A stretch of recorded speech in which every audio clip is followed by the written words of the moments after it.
Okay, good day. For this week, you will learn the inverse of circular functions. Ito yung inverse of sines, cosine, tangent, cotangent, cosecant, and secant functions. Also, for this week, you will learn the graphs of inverse trigonometric functions, its domain, and range. But first, let's have a review of inverse function.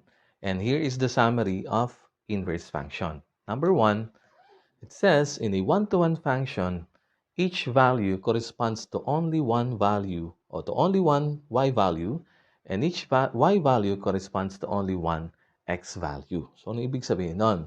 Kapag one-to-one function kasi, ang isang value kay x, there is only one equivalent value kay y.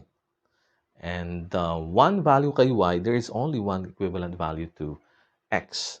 At the same time, nakapass yung ating function, yung graph of this function into the horizontal line test and vertical line test. Ibig sabihin, nag-intersect lamang sa horizontal line yung ating function into a single point. Ganon din pagdating sa vertical line test.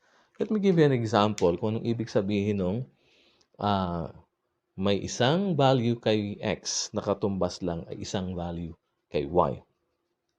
Let's say we have here a function f of x na kung saan ang kanyang domain are the following. We have 1, 2, and 3. At yung range niya or y values niya ay let's say 5, 6, 7.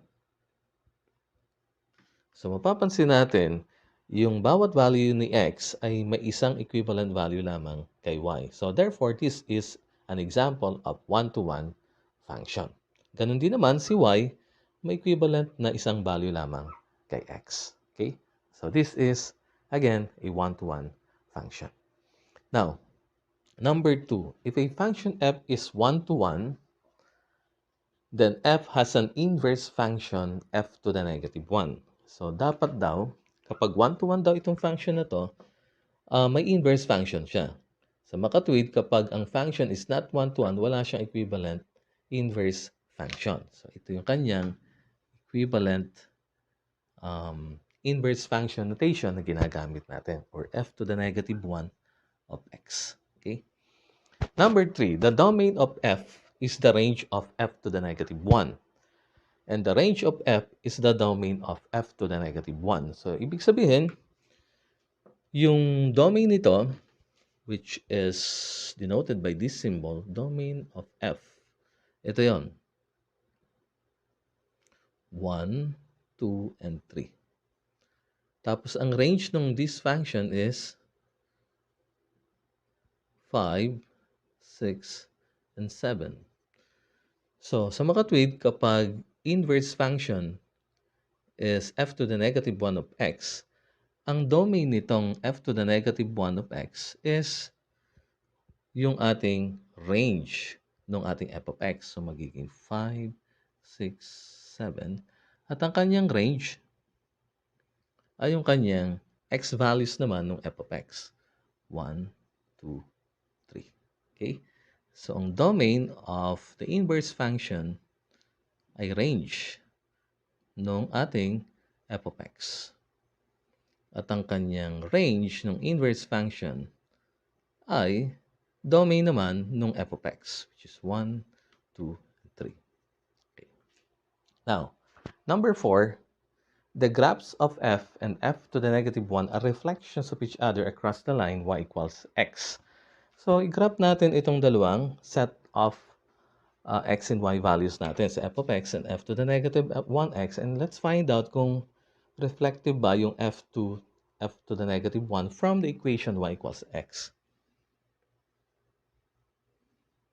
So we have, let's say 1, 1, 2, 3, 4, 5, 6, 7. 1, 2, 3, 4, 5, 6, 7. The x, the y, 0. So we have 1, 5, 1, 5 here. And then 2, 6, 2, 6 here. And then 3, 7, 3, 7. So ito yung ating f of x. And then yung ating f to the negative 1 of x, or the inverse of f of x, is 5, 1. So 1, 2, 3, 4, 5, 1. And then 6, 2, 6, 2. And then 7, 3. 7. 1, 2, 3, 4, 5, 6, 7, 3. So ito naman si f to the negative 1 of x. So papansin natin na andito yung ating y equals x. Yung ating y equal to x. So mapapansin natin, reflections, yung graphs ni f and negative, f to the negative 1 are reflections ng ating line na y equals x.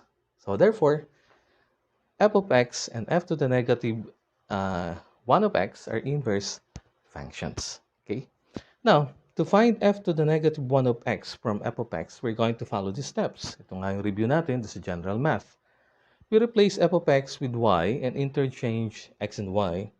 Then solve for y, and then letter C, replace y with f to the negative 1 of x. So, ganun gagawin. Now, kunin natin si inverse sine function based from the function f of x equals sine x. Okay?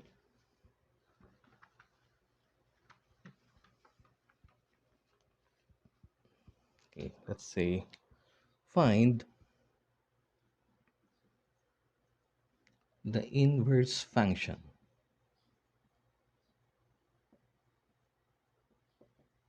of f of x equals sine x. So, ang hinahanap na natin dito, inverse sine function. Okay? So, susundin lang natin tong steps na to. So, sa first step,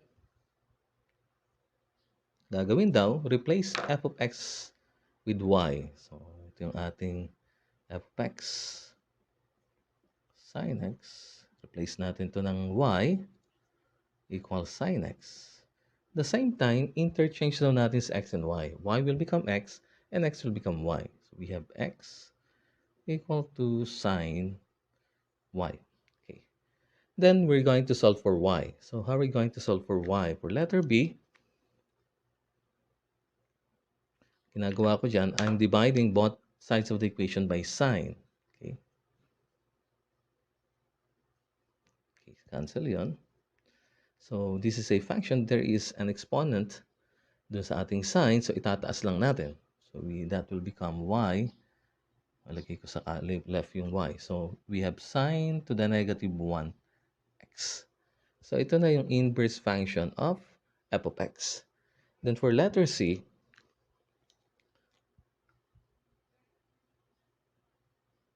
letter C, re-replace daw natin si y by f to the negative 1 of x. So, replace na natin. F to the negative 1 of x is equal to sine to the negative x. Or, there is another form of sine to the negative 1x. Pwede rin f to the negative 1x. Ginagamit ay arc sine x. So, isa lang yan. Okay? Now, ito yung inverse of sine function. Okay? Yan yung inverse. Ito yung pinapahanap sa atin. Then, to further understand kung ano ba yung inverse sine function, on my next video, I'm going to show you the graphs of sine function at graph din ni inverse sine function at yung kanilang domain and range. Okay? So, thank you.